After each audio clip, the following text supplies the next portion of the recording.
India voice, आपकी सोच, आपकी आवाज। नमस्कार, बहुत स्वागत है आपका और आप देख रहे हैं इंडिया वॉइस। मैं हूं आपके साथ आनंद विजय सिंह और बात उत्तर प्रदेश के मऊ की। मऊ जनपद के ताजोपुर के ग्रामीण सैनिक हॉस्पिटल का उद्घाटन आज हुआ और इस उद्घाटन कार्यक्रम में मुख्यमंत्री भी शामिल हुए, सामाजिक कार्यकर्ता और स्थानीय लोग भी बड़ी संख्या में मौजूद थे। इस मौके पर उत्तर प्रदेश के मुख्यमंत्री योगी आदित्यनाथ ने कहा कि अस्पताल के शुरू होने से ग्रामीण क्षेत्र के लोगों को बेहतर स्वास्थ्य सुविधाएं मिल सकेंगी और इलाज के लिए उन्हें दूर नहीं जाना पड़ेगा। अस्पताल में आधुनिक चिकित्सा सुविधाएं उपलब्ध कराने का भी आश्वासन दिया गया।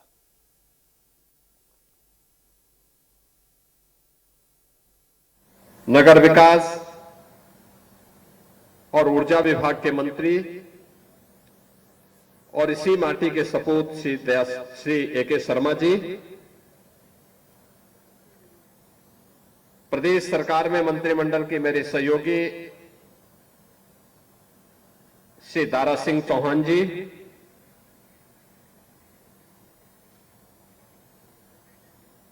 प्रदेश के परिवहन मंत्री श्री दयाशंकर सिंह जी, भारतीय जनता पार्टी के जिला के अध्यक्ष श्री रामाश्रय मौर्य जी,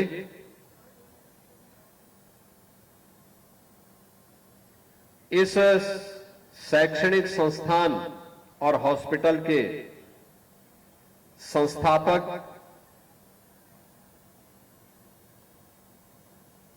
इसी माटी के सपूत और भारत के एक वीर सैनिक के रूप में जिन्होंने 35 वर्ष तक भारतीय सेना में रहकर के अपने मूल्य सेवाएं देश को दी हैं, ऐसे brigadier doctor PN Singh ji, इस संस्थान से जुड़े हुए सभी पदाधिकारीगण, यहां की सभी फैकल्टी मेंबर्स और उपस्थित बहन और भाइयों, आज मुझे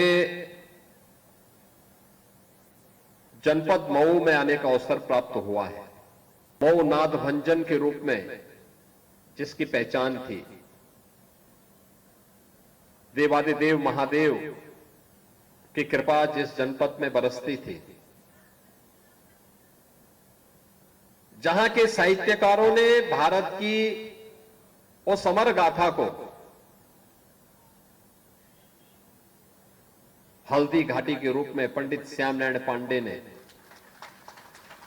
जब रची थी, कौन ऐसा भारतीय रहा होगा जिसने मऊ के बारे में जानकारी की उत्सुकता न रही हो।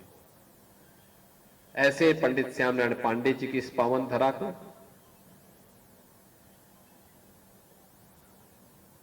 एक संत और समाजसेवी के रूप में, जिन्होंने ग्रामीण अर्थव्यवस्था को एक नई ऊंचाई प्रदान करने की प्रेरणा दी थी, ऐसे स्वामी सहजानंद सरस्वती जी की इस पावन धरा को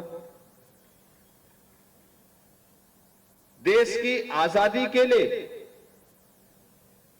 अपना सर्वस्व न्यौछावर करने वाले शहीदों की पावन धरा और पूर्व केंद्रीय मंत्री श्री कल्पनाथ राय जी की पावन धरा को कोटि कोटि नमन करते हुए मैं आज ताजोपुर की इस धरा को भी नमन करता हूं, जिन्होंने ब्रिगेडियर डॉक्टर पीएन सिंह जैसा सपूत भारत माता को प्रदान किया, जिन्होंने सेना में देश की रक्षा के लिए विभिन्न संस्थाओं में व्यावहारिक अनुभव के लिए और फिर उन सब का निचोड़ लेकर के अपने गांव के माध्यम से अपने जनपद वासियों की सेवा करने के लिए इस ग्रामीण सैन्य हॉस्पिटल के साथ साथ ITI, nursing college, pharmacy college, ये सब अपने गांव में स्थापित करके ग्रामीण अर्थव्यवस्था को नई ऊंचाई प्रदान करने का कार्य किया है। मैं इसके लिए brigadier doctor PN Singh ji का हृदय से अभिनंदन करते हुए इस हॉस्पिटल के लोकार्पण के अवसर पर इस पूरे संस्थान को अपनी बधाई देता हूं, अपनी शुभकामनाएं देता हूं। बहन और भाइयों, मैं वही सोच रहा था, ब्रिगेडियर साहब से मेरा संबंध आज से लगभग 15-16 वर्ष पहले हुआ था, क्योंकि उस समय गोरखपुर में हमारे मंदिर ट्रस्ट के द्वारा संचालित हॉस्पिटल के जो डायरेक्टर थे ब्रिगेडियर केपीवी सिंह, वो और brigadier doctor PN Singh ji, ये दोनों मित्र थे और आपसे 1 वर्ष उम्र में जूनियर होने के नाते ब्रिगेडियर डॉक्टर केपीवी सिंह जी आपका बहुत सम्मान करते थे।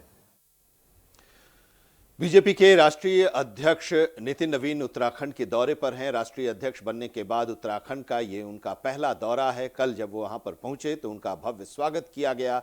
पार्टी के तमाम बड़े नेता, संगठन से जुड़े लोग, प्रदेश अध्यक्ष, मुख्यमंत्री खुद वहां पर मौजूद थे और उनका स्वागत हुआ। प्रदेश कार्यालय में जब पहुंचे, बैठकों का दौर चला कल भी, और आज दूसरे दिन अपने दौरे के दूसरे दिन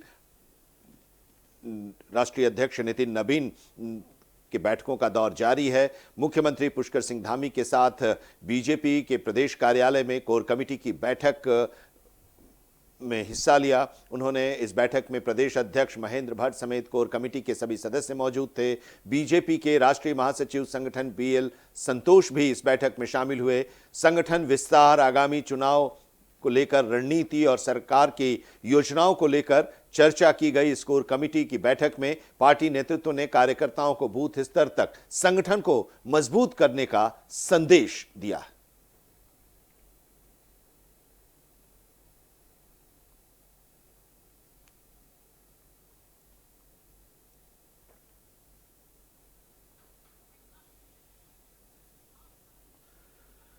और चलिए अब बात करते हैं भोपाल की चर्चित त्विषा शर्मा मौत मामले की, जिसमें एक बड़ा अपडेट सामने आया है। सीबीआई ने गिरफ्तार पूर्व जज गिरिबाला सिंह और समर्थ सिंह को जिला कोर्ट में पेश किया गया। और हम आपको यह भी बता दें कि सीबीआई की टीम ने कटारा हिल्स स्थित गिरिबाला सिंह के घर पर कई घंटों तक पूछताछ कल की थी। करीब 6 घंटे तक पूछताछ हुई थी और उस पूछताछ के बाद गिरिबाला सिंह को गिरफ्तार किया गया, उन्हें कोर्ट में पेश किया गया और अब उनसे पूरी मामले की पूछताछ की जा रही है। और साथ ही हम आपको ये भी बता दें कि त्विषा शर्मा का मामला जो है वो दहेज हत्या से जुड़ा ये मामला बताया जा रहा है और इसी को लेकर जांच एजेंसी लगातार साक्ष्य जुटाने में जुटी हुई है। भोपाल के त्विषा शर्मा डेथ केस में गिरफ्तार पूर्व जज गिरिबाला सिंह को सीबीआई ने शुक्रवार को कोर्ट में पेश कर दिया है। गिरिबाला सिंह और समर्थ सिंह को सीबीआई ने जिला कोर्ट भोपाल में पेश किया है। गुरुवार को सीबीआई की टीम ने त्विषा की सास गिरिबाला के कटारा हिल्स स्थित घर पर कई घंटे पूछताछ की थी और फिर उनको गिरफ्तार कर लिया था। गिरिबाला सिंह पर अपनी बहू त्विषा शर्मा की कथित दहेज मौत के मामले में कार्रवाई की गई है। गुरुवार को सीबीआई उन्हें मेडिकल जांच के लिए भोपाल स्थित Maulana Azad national institute of technology campus लेकर गई थी। वहीं त्विषा के पिता नवनिधि शर्मा ने बताया कि हाई कोर्ट ने सही फैसला लिया है और इससे साफ हो गया है कि कानून से बड़ा कोई नहीं है। एक्ट्रेस और मॉडल त्विषा शर्मा की 12 मई 2026 को भोपाल के कटारा हिल्स स्थित ससुराल में संदिग्ध परिस्थितियों में मौत हो गई थी।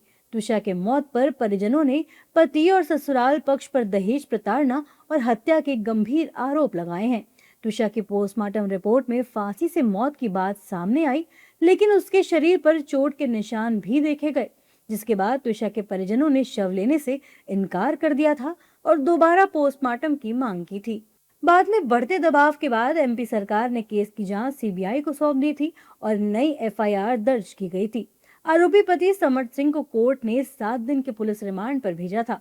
वहीं बार काउंसिल ऑफ इंडिया यानी कि बीसीआई ने समर्थ सिंह का वकालत लाइसेंस सस्पेंड कर दिया। साथ ही त्विषा की सास गिरिबाला सिंह की अग्रिम जमानत मध्य प्रदेश हाई कोर्ट ने रद्द कर दी। सुप्रीम कोर्ट ने भी इस मामले का खुद संज्ञान लिया, जिससे ये केस राष्ट्रीय स्तर पर चर्चा में आ गया। गिरिबाला सिंह के घर के बाहर भारी पुलिस बल तैनात किया गया है। कटारा हिल्स और बाग सेवनिया थाने की पुलिस ने इलाके में बैरिकेडिंग भी कर दी है। सीबीआई ने जांच के दौरान हाई इंटेंसिटी 3G कैमरे से पूरे घर और आसपास के इलाके की 360 डिग्री रिकॉर्डिंग की है, ताकि वैज्ञानिक साक्ष्य जुटाए जा सकें। दिल्ली में केंद्रीय राज्य मंत्री डॉक्टर जितेंद्र सिंह ने कहा कि दिल्ली हवाई अड्डे पर स्काई कास्ट प्रणाली के लॉन्च होने से विमानन क्षेत्र में मौसम और कोहरे की वास्तविक समय निगरानी को मजबूत किया जाएगा। उन्होंने कहा कि ये नई तकनीक उड़ानों में देरी को कम करने और एयरपोर्ट संचालन की बेहतर योजना बनाने में महत्वपूर्ण भूमिका निभाएगी। केंद्रीय राज्य मंत्री जितेंद्र सिंह ने कहा कि स्काईकास्ट प्रणाली से मौसम संबंधी सटीक जानकारी समय पर उपलब्ध होगी, जिससे यात्रियों और एयरलाइंस दोनों को फायदा मिलेगा।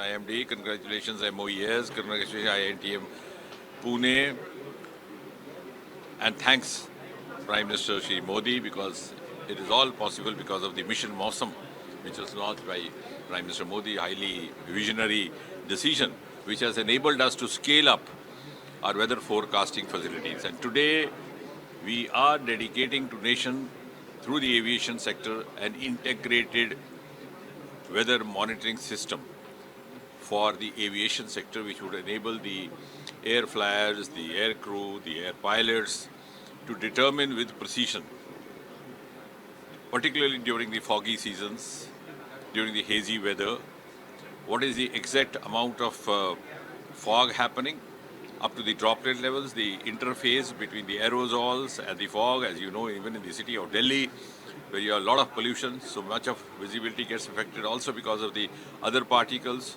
So all that through an integrated equipment called SkyCast. और यहां पर एक ब्रेक के लिए रुकते हैं। खबरें भी और भी हैं, जुड़े रहिए भारत इंडिया वॉइस के साथ। ब्रेक के बाद आपका एक बार फिर से स्वागत है। पश्चिम बंगाल के मुर्शिदाबाद में कांग्रेस के नेता अधीर रंजन चौधरी ने घुसपैठ के मुद्दे पर केंद्र सरकार पर निशाना साधा। उन्होंने कहा कि घुसपैठियों के खिलाफ सख्त कार्रवाई होनी चाहिए और इसके लिए एनआरसी सहित कई कानून पहले ही बनाए जा चुके हैं। अधीर रंजन चौधरी ने कहा कि केंद्र में बीजेपी की सरकार है और प्रधानमंत्री भी उनकी ही पार्टी से हैं, तो ऐसे में बांग्लादेशी घुसपैठियों को बाहर निकालने से अब तक किसने रोका। उन्होंने आरोप लगाया कि हर दिन इस मुद्दे पर सिर्फ बयानबाजी होती है, लेकिन जमीन पर ठोस कार्रवाई नजर नहीं आती। इसने रोका है कड़ी कार्रवाई करने के लिए। जो घुसपैठिया है उनके खिलाफ कड़ी कार्रवाई तो बराबर होना चाहिए था। ये नहीं इसलिए तो और क्या होगी, ये तो हम बराबर ये मांगते रहते हैं और इसलिए कानून पारित किए गए, सीएए, एनआरसी वगैरह वगैरह सब तो है आपके पास, सारे औजार, सारे हथियार। और सिर्फ यही नहीं, 1, 2, 3 लगातार 3 दफे हिंदुस्तान की सरकार आप लोग ही बनाए हैं, आप लोग ही चलाते हैं, देश की प्रधानमंत्री आपका पार्टी के ही। तो इतना दिन बांग्लादेशियों को भगाने के लिए किसने आपको रोका था? किसने रोका था?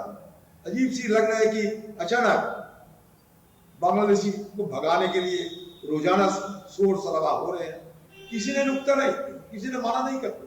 लेकिन ये भी हम देखना चाहते हैं कि जिनको भगाया जा रहे हैं, जो घुसपैठिया पकड़े जा रहे हैं, इसमें मुसलमान कितने हैं, हिंदू कितने हैं, कहाँ के कितने हैं, कितने लोगों को उजरा किए जाते हैं, कितने लोगों को कानून के मुताबिक डिपोर्ट किया जाते हैं, कितने लोगों को वापसी करने के लिए बांग्लादेश की सरकार ने सहमति जताई, सारे चीज को हमें देखना चाहिए। इसलिए नहीं रुकते। एक भी घुसपैठिया हिंदुस्तान में रहना नहीं चाहिए, एक भी। लेकिन इसके लिए एक व्हाइट पेपर निकलना चाहिए, क्योंकि सरकार की आकलन क्या है, कितने घुसपैठिया हमारे देश में रह रहे हैं, इस विषय पे भी सरकार को बयान देना चाहिए, क्योंकि आम लोग को पता चले। पूर्व प्रधानमंत्री चौधरी चरण सिंह की 39वीं पुण्यतिथि पर देश भर में श्रद्धांजलि कार्यक्रम आयोजित किए गए। राजधानी दिल्ली स्थित किसान घाट पर विशेष श्रद्धांजलि सभा का आयोजन हुआ। वैदिक मंत्रोच्चार के बीच यज्ञ का आयोजन किया गया। इस अवसर पर उनके पोते और केंद्रीय मंत्री जयंत चौधरी ने परिवार के साथ पहुंचकर भावभीनी श्रद्धांजलि अर्पित की। परिवार के सदस्यों ने हवन में आहुति देकर उनके किसान हितैषी विचारों को याद किया। उत्तर प्रदेश के मुख्यमंत्री योगी आदित्यनाथ ने लखनऊ में विधान भवन स्थित उनकी प्रतिमा पर पुष्पांजलि अर्पित की और इसके साथ ही देश भर में उनके चाहने वालों ने उनको अपनी श्रद्धांजलि अर्पित की है और उनके योगदान को नमन किया है। देश के पूर्व प्रधानमंत्री और किसानों के मसीहा माने जाने वाले चौधरी चरण सिंह की 39वीं पुण्यतिथि है। उनकी पुण्यतिथि पर शुक्रवार को राजधानी दिल्ली स्थित किसान घाट पर श्रद्धांजलि सभा आयोजित की गई। इस मौके पर उनके पोते और केंद्रीय मंत्री जयंत चौधरी ने परिवार के साथ पहुंचकर उन्हें भावभीनी श्रद्धांजलि अर्पित की। पुण्यतिथि के अवसर पर किसान घाट पर वैदिक मंत्रोच्चार के बीच विशेष यज्ञ का आयोजन किया गया। परिवार के सदस्यों ने हवन में आहुति देकर चौधरी चरण सिंह के आदर्शों और किसान हितैषी विचारों को याद किया।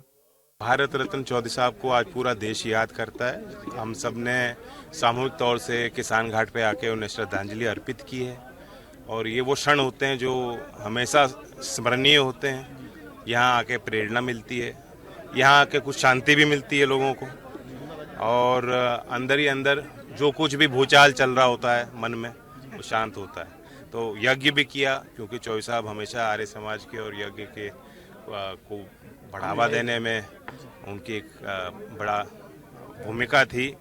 हर मंच पे वो उन बातों को कहते थे भारतीय संस्कृति के संबंध में और जो वो सुधार लाना चाहते थे देश में की का एक दायित्व है, जिम्मेदारी बनती है कि उन बातों को आगे ले जाएं। यूपी के मुख्यमंत्री योगी आदित्यनाथ ने पूर्व प्रधानमंत्री भारत रत्न चौधरी चरण सिंह की पुण्यतिथि पर भी उन्हें श्रद्धांजलि अर्पित की। सीएम योगी ने लखनऊ के विधान भवन में स्थित उनकी प्रतिमा पर पुष्प अर्पित किए। मुख्यमंत्री ने अपने संबोधन में चौधरी चरण सिंह को भारत मां का महान सपूत और किसानों का मसीहा बताया। भारत माता के महान सपूत, उत्तर प्रदेश के पूर्व मुख्यमंत्री और देश के पूर्व प्रधानमंत्री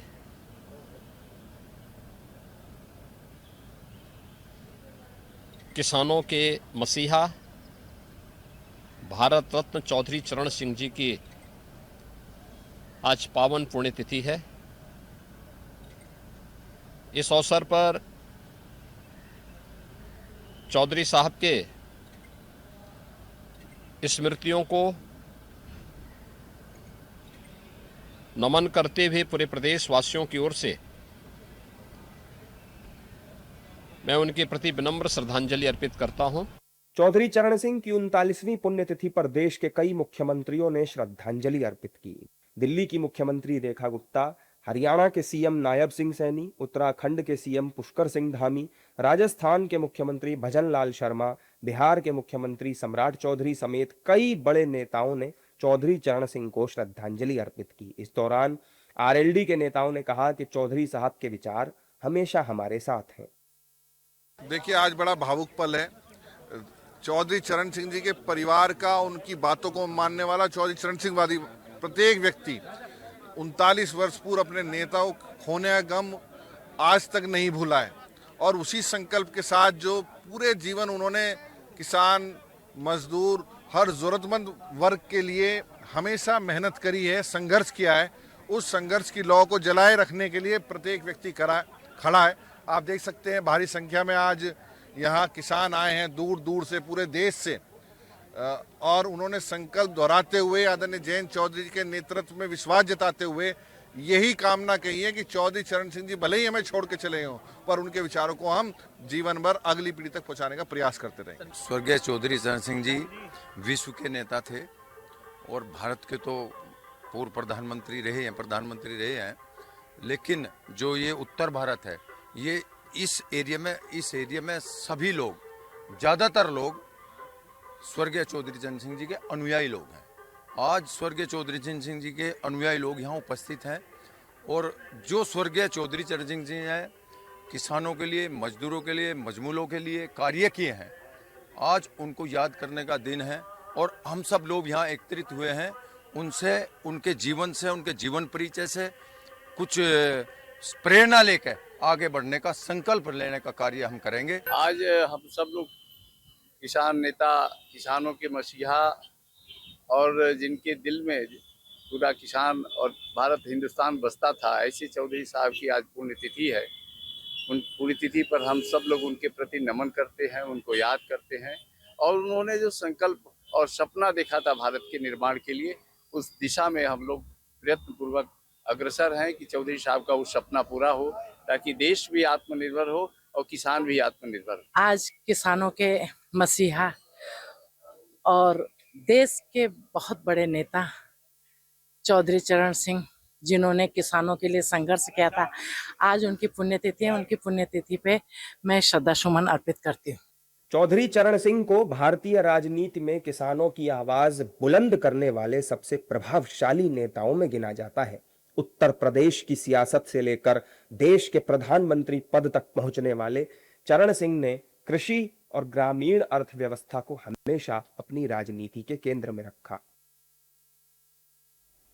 और इसी के साथ इस बुलेटिन में अभी इतना ही, लेकिन देश और दुनिया की तमाम अहम खबरों के लिए आप जुड़े रहिए इंडिया वॉइस के साथ।